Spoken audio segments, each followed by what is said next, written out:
Welcome sa ating new video tutorial. So, meron tayo ditong Hikvision DVR, okay?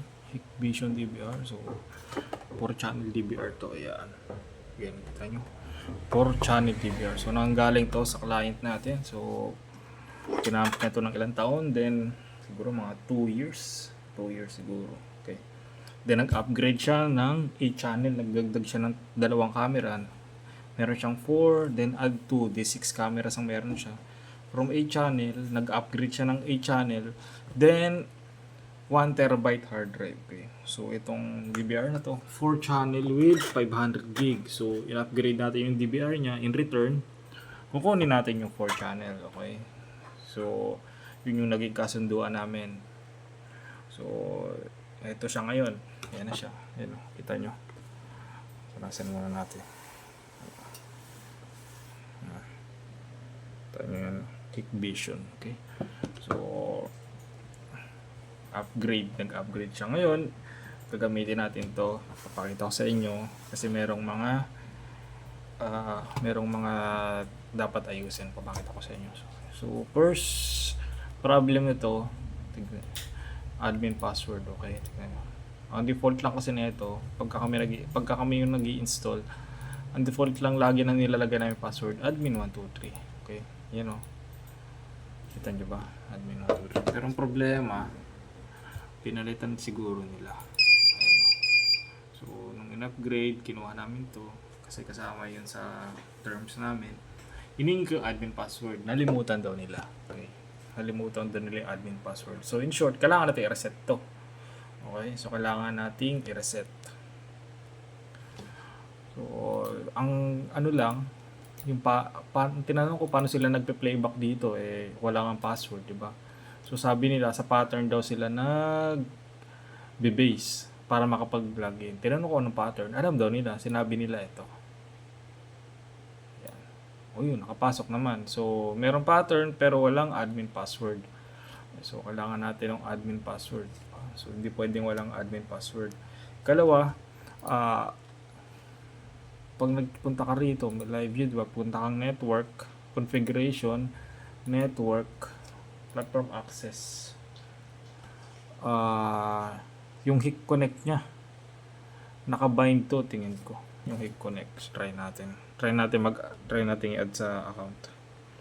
Nakabind to sigurado. Hindi ko natanggal. Possible, di ko natanggal to sa HIC connect account nila. Mag-add tayo. Kita nyo. Add. Scan QR. Then, scan natin to. Ayan o, nakabind do. Diba? So, kailangan natin i-unbind. Okay? So, unang gagawin natin dito sa DVR na to, reset, then unbind. Okay? So, para magamit natin, lagay na lang natin ito dito sa atin para meron tayong CCTV. Okay?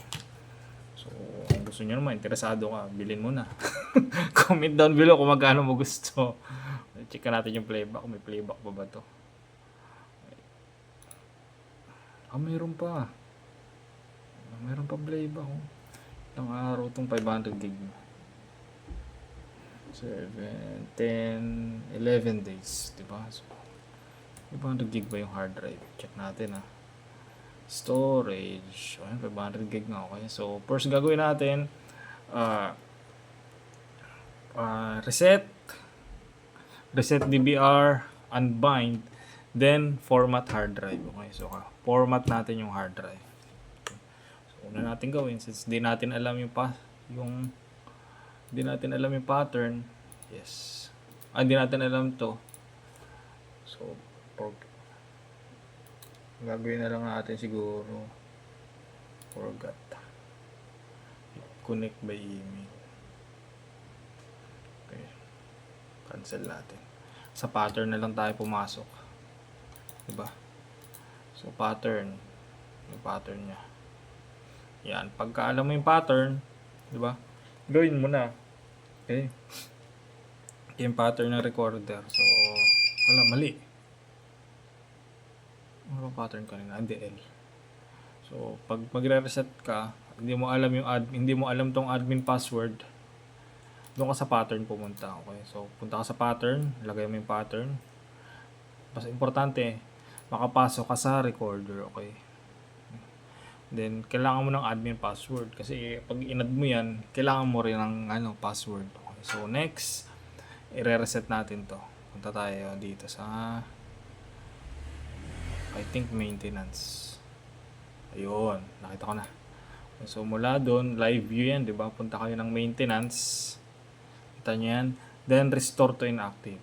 Gagawin natin restore to inactive. Leave all settings except restore device when inactive. So, tatanggalin niya yung password para makapag-set ka ng panibago. Ito yung pinaka-best na mabilis. Kaysa dun sa, pansinin nyo ito, kaysa dun sa forgot password, connect. Ayan, matagal yan.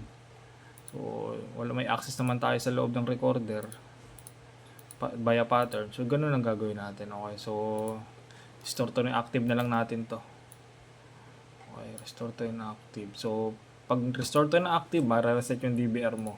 Yung password pattern. Yes. So, system is rebooting. Antayin muna natin. Okay, so, ready natin yung Hik Connect. Baka may okay, ready natin yung Hik Connect account. Mag-i-scan tayo. Hik Connect 6. Mag-i-scan tayo mamaya after natin makapag-set ng password. Okay, so, antayin lang natin mag-reset yan. Ilang minuto lang siguro yan. Okay. Kung may question ka regarding sa mga CCTV tutorial, comment down below. Okay? So, subukan natin sagutin yan. Lahat ng mga questions nyo. Try natin isa-isahin. Kung kaya natin gawin, kung kaya natin sagutin lahat isa-isa, sasagutin natin. Okay? So, kung interesado ka naman, kailangan mo ng mga CCTV package. May available din kami. Okay? So, comment down below kung saan ka at magkano kailangan mo. Nagka-canvas ka.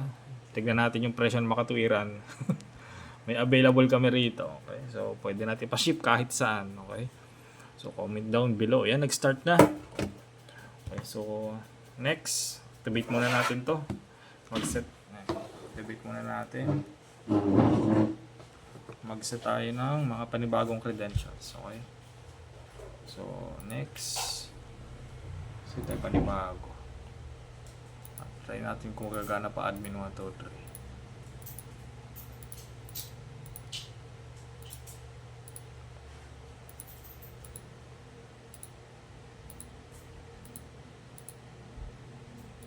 Hindi ko makikita.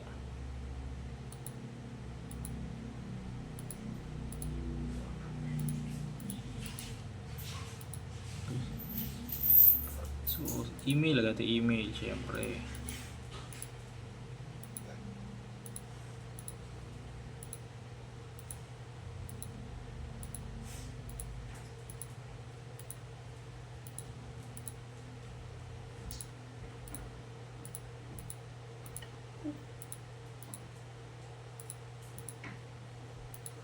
Email namin. So, business email namin yan.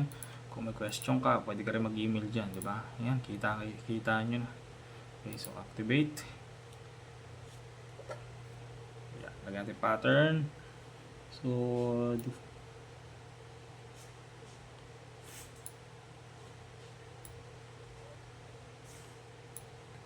ayan. Then next.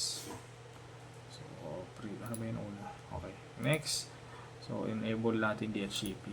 Dapat naka-enable. Enable muna natin yan. Para sa configuration mamaya. Then, stream encryption. Kita nyo. Ayan. Ayan pa. Ayan yung code. Diba? Next. Next. Then finish. Yeah. Okay. So, yan. Activate na natin. So, next, unbind natin. Okay. So, punta tayo. Unbind natin to para ma-add natin sa Hik Connect account natin. So, una, punta ka sa cellphone mo. Kuhanin mo yung Hik Connect account mo. Punta ka naman dito sa galing live view, configuration, network, connect. Okay, scan natin to. Punta ka dito sa Hik Connect application mo, add device ka rito sa taas, then scan QR. Okay, so scan natin yan. Operating failed, network is busy. Bakit network is busy? Isa pa.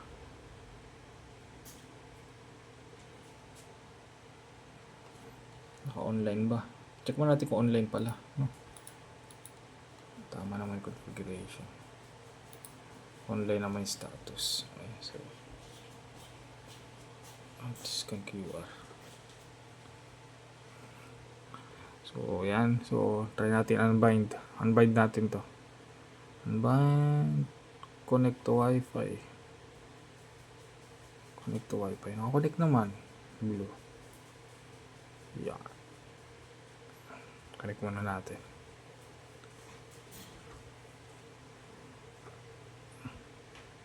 Unbind.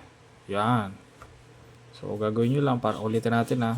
Baka masyadong mabilis. So, pag ganito, scan QR. Then, scan nyo yan. Unbind device. Kita nyo. Then, lagay nyo yung password. Ano password nilagay natin? Admin 1, 2, 3. Kita nyo ba? Kita nyo ba? Tapos, lagay tayo ng code. Lagay mo yung code no, sa gilid. Finish.